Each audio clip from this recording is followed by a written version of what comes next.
Chapter 5. Ryle was correct. It only took a few days for my ankle to feel good enough that I could walk on it again. I waited a full week before attempting to leave my apartment, though. The last thing I need is to re-injure it. Of course, the first place I went to was my floral shop.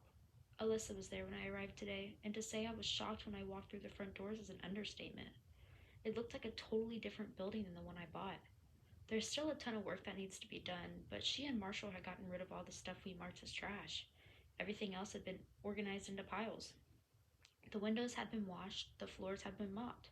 She even had the area where I planned to put an office cleaned out. I helped her for a few hours today, but she wouldn't let me do much that required walking at first, so I mostly drew out plans for the store. We picked out paint colors and set a goal to open the stores that's approximately 54 days from now. After she left, I spent the next few hours doing all the stuff she wouldn't let me do while she was there. Felt good to be back, but Jesus Christ, I'm tired. Which is why I'm debating on whether or not to get up from the couch and answer the knock at my front door.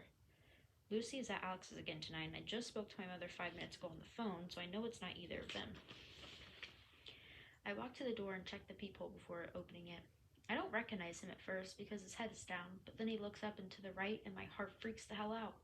What is he doing here? Ryle knocks again and I try to brush my hair out of my face and smooth it down with my hands, but it's a lost cause. I worked my ass off today and I look like shit, so unless I have half an hour to take a shower, put on makeup, and throw on clothes before I open the door, he'll pretty much have to deal with me as is. I open the door and his immediate reaction confuses me. Jesus Christ, he says, dropping his head against my doorframe. He's panting like he's been working out, and that's when I notice that he doesn't look to be any more rested or clean than I am. He's got a couple of days worth of stubble on his face, something I've never seen on him before, and his hair isn't styled like it usually is. It's a little erratic, like the look in his eye. Do you have any idea how many doors I knocked to find you? I shake my head because I don't, but now that he mentions it, how in the hell does he know where I live? 29, he says. Then he holds up his hands and repeats the numbers with his fingers while he whispers, 2, 9. I let my gaze drop down in his clothes. He's in scrubs, and I absolutely hate that he's in scrubs right now. Holy hell. So much better than the onesie and way better than the Burberry. Why did you knock on 29 doors? I ask with a tilt on my head. You never told me which apartment was yours, he says matter-of-factly. You said you lived in this building, and I couldn't remember if you said which floor. And for the record, I almost started with the 3rd floor. I would have been here an hour ago if I went with my gut instinct. Why are you here? He runs his hands down his face and then points over my shoulder. Can I come in? I glance over my shoulder and then open the door farther. I guess, if you tell me what you want. He walks inside and I close the door behind us. He glances around, wearing his stupid hot scrubs, and puts his hand on his hips as he faces me. He looks a little disappointed, but I'm not sure if it's in me or himself. There's a really big naked truth coming, okay? He says. Brace yourself. I fold my arms over my chest and watch as he inhales a breath, preparing to speak. These next couple months are the most important months in my entire career. I have to be focused. I'm closing in on the end of my residency, and then I'll have to sit for my exams. He's pacing my living room, talking frantically with his hands. But for the past week, I haven't been able to get you out of my head. I don't know why. At work, at home, all I can think about is how crazy it feels when I'm near you, and I need you to make it stop, Lily. He stops pacing and faces me. Please, make it stop. Just once. That's all it'll take, I swear. My fingers are digging into the skin of my arms as I watch him. He's still panting a little, and his eyes are still frantic, but he's looking at me pleadingly. When is the last time you've had sleep? I ask him. He rolls his eyes like he's frustrated that I'm not getting it. I just got off a 48-hour shift, he says dismissively. Focus, Lily. I nod and replay his words in my head. If I didn't know better, I almost think he was. I inhale a calming breath. Ryle, I say carefully, did you seriously just knock on 29 doors so you could tell me that the thought of me is making your life hell and I should have sex with you so you'll never have to think of me again? Are you kidding me right now? He folds his lips together and after about 5 seconds of thought, he slowly nods his head. Well, yeah, but it sounds way worse when you say it. I release an exasperated laugh. That's because it's ridiculous, Ryle. He bites his bottom lip and looks around the room, like he suddenly wants to escape. I open the door and motion for him to walk out. He doesn't. His eyes fall to my foot. Your ankle looks good, he says. How does it feel? I roll my eyes. Better. I was able to help Alyssa at the store for the first time today. He nods and then leans like he's walking toward the door to leave. But as soon as he reaches me, he spins towards me and slaps his palm against the door on either side of my head. I gasp at both his proximity and his persistence. Please, he says. I shake my head even though my body is starting to trade sides and beg my mind to cave to him. I'm really good at it, Lily, he says with a grin. You'll barely have to do any work. I try not to laugh, but his determination is as endearing as it is annoying. Good night, Ryle. His head drops between his shoulders as he shakes it back and forth. He pushes off the door and stands up straight. He half turns, heading for the hallway, but then suddenly drops to his knees in front of me. He wraps his arms around my waist. Please, Lily, he says through self-repressing laughter. Please have sex with me. He's looking up at me with the puppy dog eyes and a pathetic, hopeful grin. I want you so bad, and I swear, once you have sex with me, you'll never hear from me again, I promise. There's something about a neurosurgeon literally on his knees begging for sex that does me in. It's pretty pathetic. Get up, I say, pushing his arms away from me. You're embarrassing yourself. He slowly stands up, dragging his hands up the door on either side of me until he has me caged in between his arms. Is that a yes? His chest is barely touching mine, and I hate how good it feels to be wanted this much.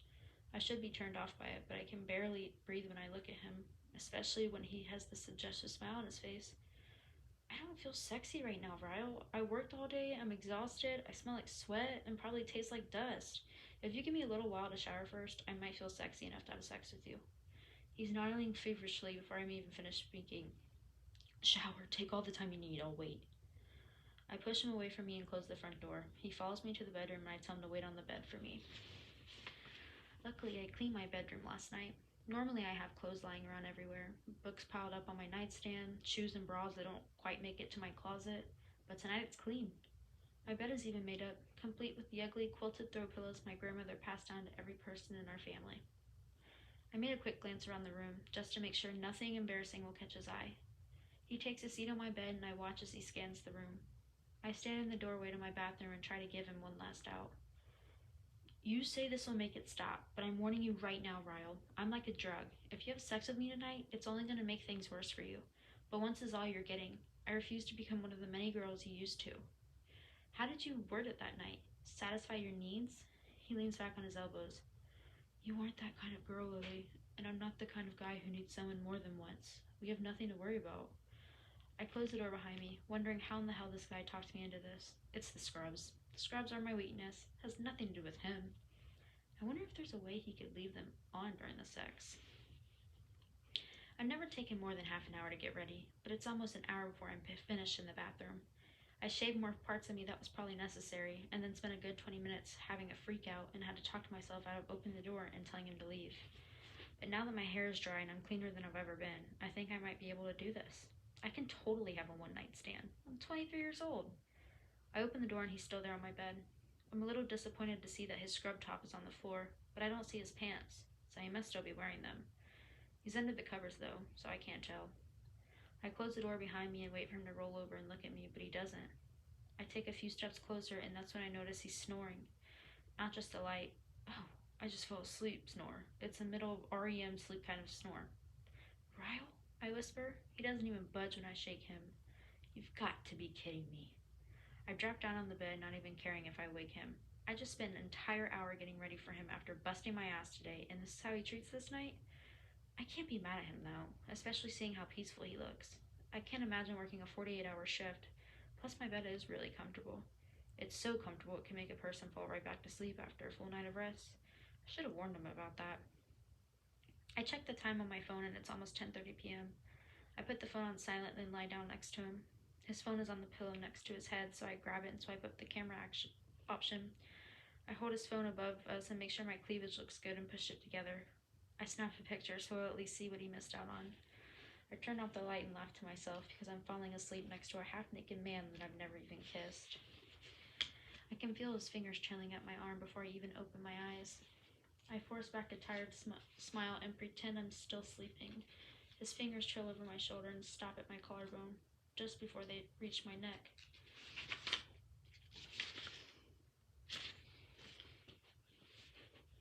I have a small tattoo there that I got in college. It's a simple outline of a heart that's slightly open at the top.